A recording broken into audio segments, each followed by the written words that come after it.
주신 하나님의 말씀은 두 곳인데요. 먼저 베드로전서 2장 13절에서 17절까지. 네, 베드로전서 2장 13절에서 17절까지.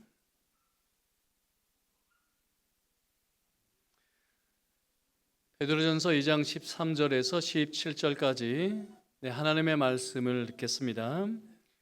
인간의 모든 제도를 주를 위하여 순종하되 혹은 위에 있는 왕이나 혹은 그가 악행하는 자를 징벌하고 선행하는 자를 포상하기 위하여 보낸 총독에게 하라. 곧 선행으로 어리석은 사람들의 무식한 말을 막으시는 것이라. 너희는 자유가 있으나 그 자유로 악을 가리는 데 쓰지 말고 오직 하나님의 종과 같이 하라. 무사람을 공경하며 형제를 사랑하며 하나님을 두려워하며 왕을 존대하라. 아멘. 이어서 로마서 13장 1절에서 7절까지. 네, 로마서 13장 1절에서 7절까지는 제가 한 절 읽고 여러분께서 한 절 읽고 하나님의 말씀을 한 절씩 서로 교독하시겠습니다. 로마서 13장 1절에서 7절까지. 각 사람은 위에 있는 권세들에게 복종하라. 권세는 하나님으로부터 나지 않음이 없나니 모든 권세는 다 하나님께서 정하신 바라.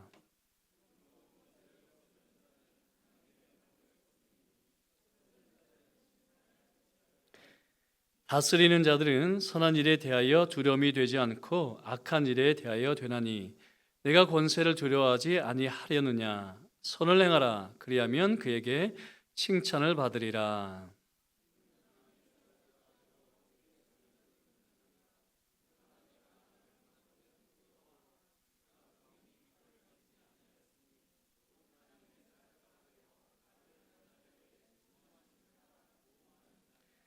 그러므로 복종하지 아니할 수 없으니 진노 때문에 할 것이 아니라 양심을 따라 할 것이라.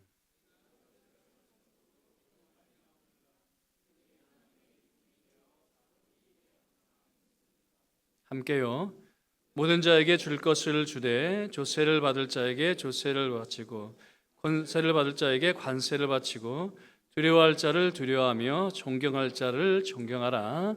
아멘. 오늘부터 3주간에 걸쳐서 주를 위하여라는 제목으로 우리 그리스도인들이 국가 안에서 그리고 직장 안에서 그리고 가정 안에서 어떻게 생활해야 할지에 대해서 설교를 하도록 하겠습니다. 오늘은 그 첫 번째 시간 국가 위정자들에 대해서 공직자들에 대해서 우리 그리스도인들은 어떻게 행동해야 할지를 설교를 하도록 하겠습니다. 자, 먼저 우리 교회학교 친구들에게 설교를 하겠는데요. 어떤 그림인가요? 파리 올림픽. 네, 파리 올림픽 하고 있죠? 보고 있어요? 보고 있는 친구도 있고 안 보고 있는 친구도 있는데 어떤 종목이 기억이 나나요? 탁구, 또 축구 시작했나요? 맞아요. 축구는 했는지 안 했는지 잘 모르겠고 수영했고 펜싱했고 배드민턴, 유도도 했어요. 맞아요.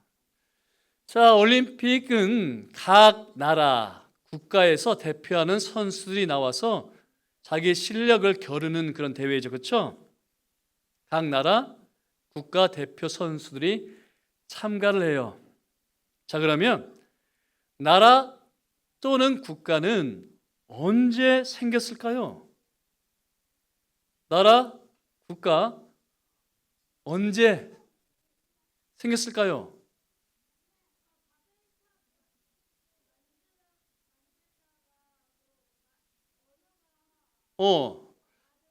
바벨탑 만들다가 언어가 혼잡해졌는데 아빠가 말씀해 하셨나요? 기억했어요? 네, 우연히가 기억했대요. 성경에 따르면, 고고학에 따르면 모르겠고요. 성경에 따르면 나라라는 단어가 언제 처음 시작할까요? 우연히가 말한 것처럼 창세기 10장에 처음으로 나라라는 단어가 등장해요. 그의 나라 이렇게 시작되는데 니무롯이라는 사람이 처음으로 국가의 형태를 만든 것 같아요. 그런데 니무롯이 창세기 11장으로 넘어가면 무엇을 지었을까요? 그렇죠. 바벨 탑을 쌓았어요. 아마도 국가가 생겼기 때문에 세금을 바쳤겠죠. 그렇죠? 네, 세금을 바쳤겠고 국가는 또 무엇을 가지고 있나요? 칼을 가지고 있죠. 로마서 13장에 칼, 공권력을 가지고 있으니까 사람들을 부릴 수 있었어요. 그래서 바벨탑을 쌓을 수가 있었겠죠. 자, 그럼 이 나라 또는 국가와 교회는 어떤 관계일까요? 나라와 교회는 어떤 관계일까요? 자, 먼저 구약 성경을 따라서 살펴보면 누구예요? 설교했었는데 누굴까요? 네, 맞아요. 요셉이 애굽의 총리가 되었죠. 그렇죠? 요셉이 애굽의 총리가 되었는데 처음에 요셉이 총리로 있었을 때에 애굽 왕 바로는요 요셉의 엄마, 아빠, 형제들 보호해 줬어요. 그렇죠? 먹을 것이 없어서 식량을 찾아 애굽으로 내려왔는데 애굽 왕 바로가 요셉의 가족들을 보호해 줬어요. 심지어 고센 땅을 주어서 거기서 살 수 있도록 해줬죠. 무엇을 말할까요? 그때 애굽은 교회를 보호해 줬어요. 비록 가족이었지만 우리 한금교회처럼 야곱의 가족은 개척교회였거든요. 교회가 막 생길 때였거든요. 국가가 교회를 보호해 줬어요. 자, 그런데 누구 때에? 네, 모세 때에는 갑자기 국가가 변하더니 교회를 박해하기 시작했죠. 그래서 남자 아기가 태어나면 어떻게 하라 했을까요? 네, 죽이라 했어요. 그래도 말을 듣지 않으면 어떻게? 나일강에 빠뜨려 죽이라 했죠. 자, 그런데 애굽의 바로 왕의 명령을 무서워하지 않은 사람이 있었죠. 히브리 산파, 아기를 낳을 때 도와주는 사람은 애굽 왕 바로의 명령을 두려워하지 않았어요. 그래서 남자 아기들 죽이지 않았죠. 왜요? 히브리 산파는 애굽 왕 바로보다 누구를 더 두려워했을까요? 하나님을 두려웠기 때문이죠. 자, 그래서 첫 번째 교훈이에요. 우리는 대한민국에 살면서 대한민국 시민으로서 대한민국의 법을 지켜야 돼요. 또 위에 세워둔 대통령 또 공직자들의 명령을 따라야죠. 그러나 그 명령이 성경과 충돌될 때 또 우리 신앙의 양심을 해칠 때에는 들으면 될까요? 어떻게 해야 할까요? 하나님의 말씀을 어기라 할 때 또 우리 신앙의 양심을 해칠 때 이래야 어떻게 하면 좋겠니? 히브리 산파처럼 하나님을 더 두려워해서 신앙의 양심을 지킬 수 있어야겠지, 그렇지? 그리고 또 다른 사건을 통해서 이야기를 하는데요. 누구예요? 현서야 대답해 볼래? 누구니? 네, 맞았어요. 다니엘과 새 친구. 다니엘과 새 친구 바벨론에 잡혀갔어요. 하나님을 믿는 사람으로서 국가라는 곳에 살고 있어요. 그런데 무엇을 거절했을까요? 기억이 나죠? 왕이 주는 음식과 포도주는 마시지 않겠다 했어요. 왜 그러면 왕이 주는 음식과 포도주는 마시지 않겠다 했을까요? 지금은 안 그러는데 구약 성경에 따르면 음식법이라는 게 있었어요. 음식법. 먹을 수 있는 음식과 먹을 수 없는 음식이 있었죠. 그래서 다니엘과 세 친구는 그 하나님의 말씀을 기억해서 나는 하나님의 말씀을 따라서 먹을 수 없는 것은 먹지 않겠다 했어요. 그리고 또 심지어 우리 친구들 이계명 기억나죠? 이계명 뭐였어요? 너를 위하여 새긴 우상을 만들지 말라 그랬죠? 그런데 바벨론 왕이 자기 모습을 딴 동상을 세워서 거기에 절하라 하니까 다니엘의 세 친구 했을까요? 안 했을까요? 왜? 이계명 너를 위해 새긴 우상을 만들지 말고 섬기지 말고 절하지 말라라는 말씀을 지키기 위해서요. 그렇죠? 그리고 또 다니엘은 사자굴 속에 던져졌죠. 왜냐하면 기도하지 말라는 명령을 어기기 때문에. 자, 그러면 정리를 할까요? 우리는 예수 믿는 사람들이에요. 그런데 대한민국이라는 나라의 시민, 백성이기도 하죠. 이럴 때 우리는 예수 믿는 사람으로서 대한민국의 또 백성으로서 정당한 명령에 대해서는 지켜야 하겠지만 그러나 하나님의 말씀을 어기라 할 때 신앙의 양심에 했을 때는 더 높으신 하나님을 기억해서 따르지 않을 수 있다라는 것 기억하면 좋겠어요. 아시겠어요? 네. 주일 오후 예배 때에 오후 시간에 웨스트민스터 신앙 고백서를 하고 있습니다. 그런데 웨스트민스터 신앙 고백서는 아예 한 장을 따로 떼어 국가에 대해서 국가 공직자에 대해서 교훈을 하고 있죠. 왜냐하면 그만큼 중요하다는 뜻이거든요. 우리는 비록 천국 시민이긴 하지만 동시에 세속 국가 시민으로서 또 살아가고 있지 않습니까? 그리고 국가를 떠나 살 수 없지 않습니까? 그리고 국가는 우리 신앙에 지대한 영향을 미치거든요. 좋든 싫든 또는 원하든 원하지 않든 우리 신앙에 막대한 영향을 미치기 때문에 국가에 대해서 알아야 한다 이런 뜻입니다. 그래서 오늘은 주를 위하여라는 제목으로 우리 그리스도인들은 천국 시민으로서 그리고 대한민국 시민으로서 어떻게 살아야 할지에 대해서 설교를 하겠습니다. 본문의 표현에 따르면 제상나라 거룩한 백성 하나님의 소유로서 교회는 어떻게 하나님의 덕을 전할까 그리고 특별히 국가 위정자에 대해서는 어떻게 대응할까에 대해서 설교를 하겠습니다. 자, 우선 여러분 국가를 어떻게 보아야 할까요? 나라를 어떻게 보아야 할까요? 초대교 교부 터툴리안은 이런 말을 남겼습니다. 우리에게 국가만큼 낯선 것은 없다. 우리에게 국가만큼 낯선 것은 없다 했었죠.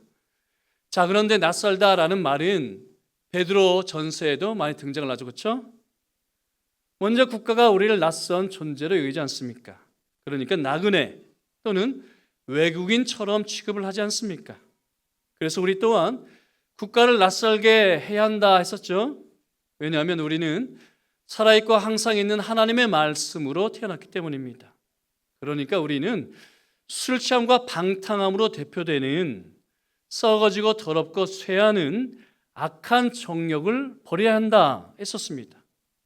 이것이 교회를 세상으로부터 낯설게 하는 방식이라 했었습니다. 보복이 아니라 거룩을 통해서 우리 스스로를 세상으로부터 낯설게 해야 합니다. 자, 그러나 로마서 13장에 따르면 우리를 낯설게 대하는 또 우리가 낯설게 대해야 하는 국가에 하나님의 사역자를 세웠다라고 말씀하고 있습니다. 곧 국가 위정자, 공직자를 세웠다 말씀하고 있죠. 그래서 우리는 놀라지 않을 수가 없는데 국가만큼 우리에게 낯선 것은 없다 했었습니다. 그런데 국가의 위정자 또는 공직자를 성경은 무엇이라 부르고 있나요? 성경은 하나님의 사역자라 부르고 있습니다. 자, 그런데 로마서만 그런 것은 아니죠, 그렇죠? 구약 성경인 이사야에 따르면 이방왕 고레스를 무엇이라 부를까요? 여호와의 기름 부음 받은 자, 내 목자라 부릅니다. 이스라엘 백성이 아니라 페르시아 사람 이방왕 고레스를 여호와의 목자, 여호와의 기름 부음 받은 자라 부르고 있고 하나님의 기뻐하신 뜻을 이룰 것이라 그렇게 이야기를 하죠. 실제 훗날 이방왕 고레스가 이스라엘 백성들을 포로로 잡아간 바벨론을 무너뜨린 이후에 이스라엘 백성들 돌려보내지 않습니까? 그리고 하나님의 집을 건축하라 하고 나서 하나님의 집을 짓기 위한 모든 물자를 공급하지 않습니까? 곧 하나님의 뜻을 이루지 않습니까? 이상하죠? 정리를 하자면 구약 성경이 이방 나라 왕 고레스를 여호와의 종이라 불렀던 것처럼 신약 성경도 국가의 위정자 또는 공직자를 하나님의 종이라 부른다는 것을 꼭 기억하십시오. 왜냐하면 하나님은 온 세상의 통치자로서 세속 질서를 위해서는 국가를 두셨고 영적 질서를 위해서는 교회를 두셨거든요. 그래서 각각의 질서를 위해서 국가의 위정자 그리고 교회의 직원, 교회의 직분자를 공히 여호와의 종, 하나님의 사역자라 부르고 있다는 뜻입니다. 자, 그렇다면 국가 위정자 또는 공직자에 대해서 어떻게 대해야 할까요? 하나님께서 세우신 줄로 알고 순복해야 하고 합법적인 명령에 대해서는 따라야 합니다. 웨스트민스터 신앙고백서에 따르면 이렇게 교훈하는데 그들의 합법적인 명령에 순종하고 양심을 따라 그들의 권위에 복종하는 것은 국민의 의무다. 심지어 신앙이 없거나 종교가 다르다고 해서 핑계가 되지 않는다 이야기를 합니다. 국가의 위정자, 공직자들이 신앙이 없다고 해서 또는 종교가 다르다고 해서 위정자의 정당하고 합법적인 권세가 무효가 되는 것은 아니다. 백성들이 그들에게 마땅히 해야 할 순종을 하지 않아도 되는 것은 아니다. 심지어 저와 같은 교회 직원들도 직분자들도 이러한 의무에서 면제되지 않는다 교훈합니다. 그리고 로마서 13장은 세금 문제를 예로 들면서 조세를 바칠 자에게 바치고 그리고 관세를 바칠 자에게 바치라 명령하고 있습니다. 자, 그런데 이러한 명령에 대해서는 예수님께서도 언급하신 적이 있죠. 역시나 세금 문제를 가지고 와서 예수님께 질문을 했을 때 예수님께서 가이사의 것은 가이사에게, 하나님의 것은 하나님께 라고 하셨습니다. 물론 여기서 놓치지 말아야 할 것은 가이사 역시 로마 황제 역시 하나님 아래에 있다 이런 뜻입니다. 하나님의 권세 밖에 있다 그런 뜻이 아니라 하나님의 권세 아래에 있다. 그래서 하나님께 순복하듯이 그에게도 순복하라 이런 뜻이죠. 왜냐하면 하나님의 사역자이거든요. 선을 권하고 악을 벌하라 세운 하나님의 종이기 때문입니다. 공의를 집행하고 평화를 조성하라 임명하셨기 때문입니다. 여기까지 이해되시죠? 하지만 순복할 수 없는 한계는 분명히 있습니다. 하나님의 말씀과 충동을 할 때 그리고 신앙의 양심을 해칠 때 주를 위하여 따르지 말아야 합니다. 애굽의 종살이와 바벨론 포로 생활을 통해서 그것을 볼 수가 있는데요. 여러분 몇 번 강조를 했지만 구약의 애굽과 바벨론은 오늘날 국가의 역할을 보여주고 있습니다. 구약의 애굽과 바벨론은 오늘날 신약 시대의 국가 역할을 보여준다라는 것을 꼭 기억하십시오. 그래서 이스라엘과 이방 나라의 관계는 어떤 유비일까요? 교회와 국가의 유비라는 것을 꼭 기억하셨으면 좋겠습니다. 자, 그런데 국가는 교회를 보존하기도 하고 반대로 박해하기도 합니다. 그래서 야곱의 가족이 애굽으로 내려왔을 때에 야곱의 가족을 환영을 했고 고센 땅까지 주면서 보호해 주지 않았습니까? 자, 그러나 요셉을 알지 못하는 왕이 등장을 하자 교회를 박해를 하죠. 그리고 또 바벨론은 어떨까요? 하나님께서 바벨론을 들러 범죄한 교회를 징계하셨습니다. 그렇죠? 하나님께서 바벨론을 막대기로 사용해서 범죄한 교회를 징계하셨습니다. 그래서 사자처럼 교회를 집어삼키려 하기도 했고, 그리고 풀무불처럼 교회를 불태우려 하기도 했죠. 그러나 바벨론은 이스라엘을 보호하기도 합니다. 잘 들어보세요. 바벨론은 이스라엘을 보호하기도 합니다. 마치 고래가 불순종한 요나를 사나운 바다에서 보호한 것처럼, 마치 고래가 불순종한 요나를 사나운 바다에서 보호한 것처럼 바벨론도 사나운 적들로부터 교회를 보호하거든요. 그리고 고래가 선지자 요나를 토해내서 육지로 다시 보내죠. 그렇죠?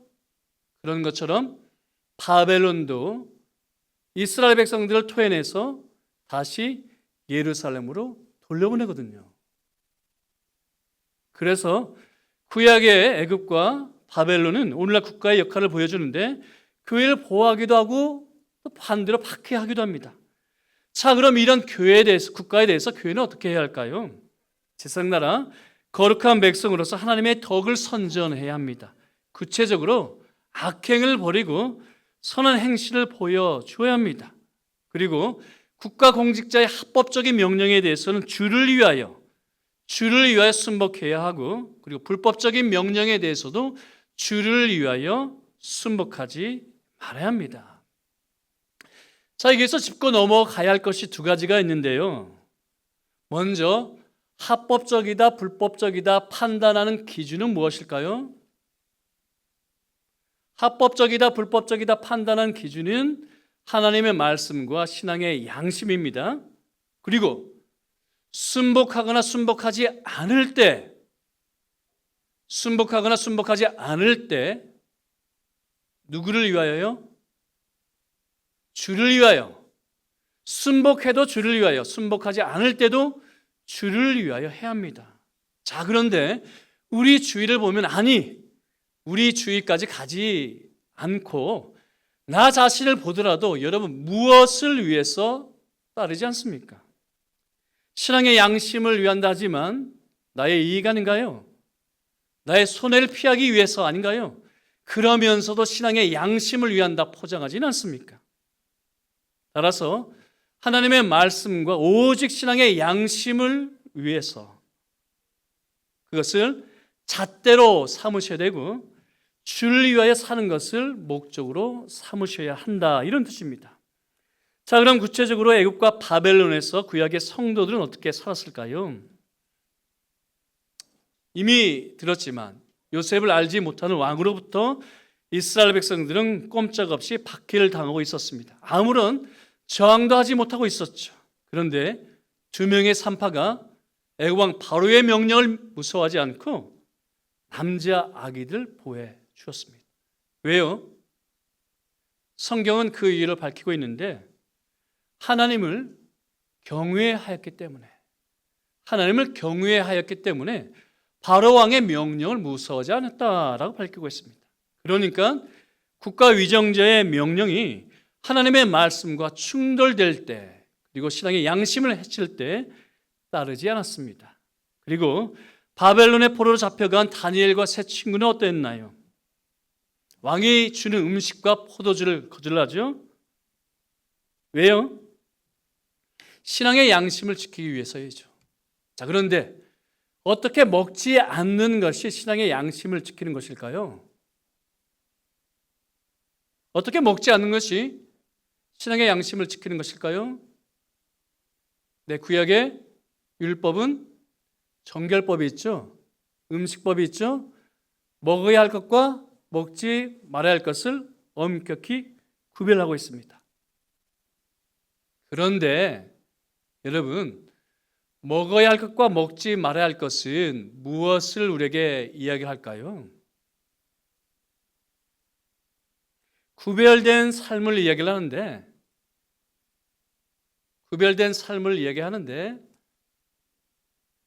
생각과 말과 행동을 가리킵니다. 생각과 행동과 말을 가리켜요. 그래서 우리는 거룩한 백성, 제사장 나라로서 생각과 말과 행동을 구별해야 된다, 이런 뜻입니다. 그러니까 베드로전서의 표현에 따르면 우리는 선한 양심을 가지고 있는 존재죠, 그렇죠? 선한 양심을 가지고 있는 존재로서 선한 행실을 보여야 하고 악한 정욕을 버려야 한다라는 것을 음식법이 이야기해 주고 있습니다. 그래서 다니엘과 세 친구가 하나님의 말씀을 따라서 구별된 삶을 살기 위해서 먹지 말아야 할 것을 거부를 했죠.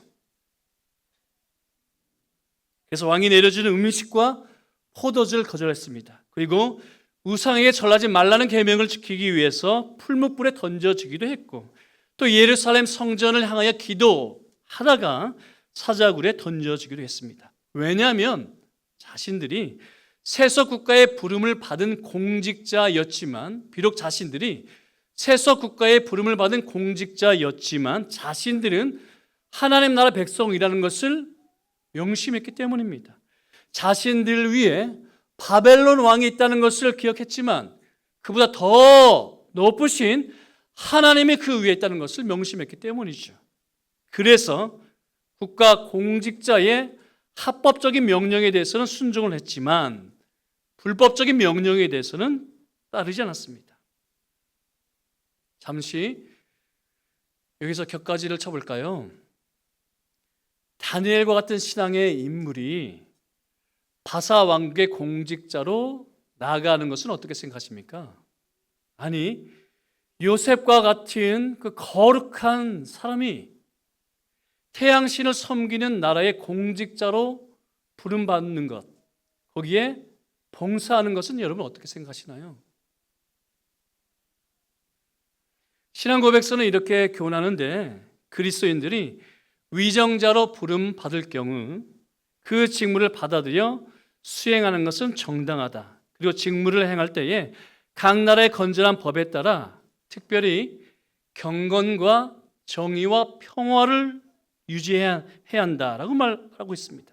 그러니까 하나님께서 국가를 세우신 이유, 정의와 평화를 위해서, 그리고 특별히 경건을 위해서, 교회의 보존을 위해서, 교회의 보호를 위해서 국가의 공직자로 부름받아 봉사할 수 있다, 이렇게 이야기를 하고 있죠. 다시 돌아와서 제사장 나라 거룩한 백성이면서 동시에 세속 국가 백성으로 우리는 긴장과 충돌을 겪지 않을 수가 없는데, 인간의 모든 제도를 주를 위해 순종하되 위에 세우신 권세는 하나님께로부터 온 줄 알고 위에 세우신 위정자와 공직자에 대해서 순종해야 합니다. 구체적으로 17절 말씀이죠.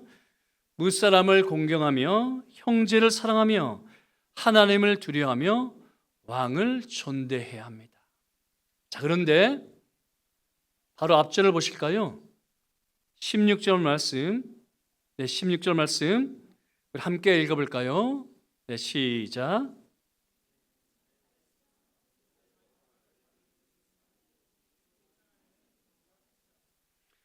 너희는 자유가 있으나 그 자유로 악을 가리는 데 쓰지 말고 오직 하나님의 종과 같이 하라. 새벽 기도의 말씀을 오늘의 묵상으로 밴드에 올리고 있는데, 여러분 가급적 꼭 한번 읽고 기도하실 수 있게 되길 바랍니다. 물론 개인적으로 큐티책을 사서 하시는 분들도 있는 것으로 알고 있습니다만 그런 경우에도 오늘의 묵상 꼭 확인하셨으면 좋겠어요. 왜냐하면 의도하지 않지만 새벽 기도의 말씀과 주일 설교 말씀이 종종 연결될 때가 있거든요. 자, 최근에 이사야서 말씀을 보고 있는데 이사야서에도 여호와의 종이 등장하죠. 그렇죠? 기억이 나시나요? 이사야 말씀에도 여호와의 종이 등장해요. 여호와의 종이. 지난주 49장에 따르면 여호와의 종이 등장하는데 이 여호와의 종이 야곱의 지파들을 일으키며 이스라엘 중에 남은 자들 돌아오게 하며 이방의 빛이 되어 하나님의 구원을 땅끝까지 베풀 것이라 라고 말씀을 합니다. 누구일까요? 예수님이죠. 예수님. 자, 그런데 이어서 53장에 따르면 여호와의 종이 어떻게 여호와의 구원을 이뤄낼까요? 53장에 따르면 짓밟히고 괴롭힘을 당하여도 그 입을 열지 않았습니다. 마치 도수장을 끌려가는 어린 양처럼 털을 깎는 사람 앞에 양처럼 잠잠하여 입을 열지 않았죠. 그리고 잡혀가 감금당하고 재판을 당하셨지만 폭력을 행사한 적이 없으시고 거짓 증언하지 않으셨습니다. 그러니까 사도 베드로가 우리에게 여호와의 종같이 하라, 하나님의 종과 같이 하라 라고 말씀할 때에 누구를 염두에 두고 있다라는 뜻일까요? 그렇죠. 예수님을 염두에 두고 우리에게 이런 권면을 하고 있다 이런 뜻입니다. 지난주에 이야기를 했듯이 사도 베드로가 예수님을 잡혀가지 않게 하기 위해서 칼을 빼들어서 휘둘렀죠. 그러나 예수님은 순순히 자신을 내어주셨습니다. 괴롭힘을 당하여도 입을 열지 않으셨습니다. 잡혀가 감금당하고 재판을 당하셨지만 폭력으로 맞대응하지 않으셨고 거짓 증언하지 않으셨습니다. 그것을 사도 베드로가 보고 증언하면서 우리도 하나님의 종과 같이 하라라고 이야기를 하고 있다는 뜻이죠. 왜냐하면 우리도 하나님의 종이거든요. 우리도 하나님의 종이거든요. 무슨 말인고 하니 하나님은 구약의 교회인 이스라엘을 향해서 여러 칭호로 부르셨죠. 먼저 이스라엘 향해서 내 아들이라 하셨습니다. 그렇다면 우리도 하나님의 아들이죠. 그러면 하나님의 아들로서 누구를 마음에 품고 누구를 따라가야 할까요? 하나님의 아들이신 예수님을 마음에 품고 예수님을 따라가야 한다는 뜻입니다. 왜요? 우리도 하나님의 아들이거든요. 그리고 구약 성경은 이스라엘 향해서 여호와의 종이랍니다. 그러면 우리는 여호와의 종이신 예수님을 모델로 삼아야 하지 않을까요? 그것이 오늘 본문의 핵심입니다. 여호와의 종인 예수님을 마음에 품고 예수님을 따라가라.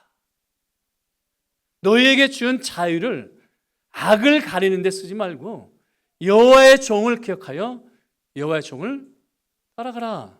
이것이 오늘 본문의 핵심이죠. 사랑하는 한꿈교회 여러분, 오늘 설교 다른 것은 다 기억하지 못해도 이것만은 기억하십시오.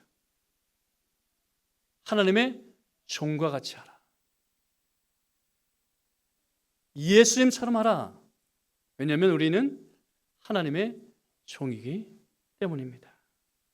기도하겠습니다.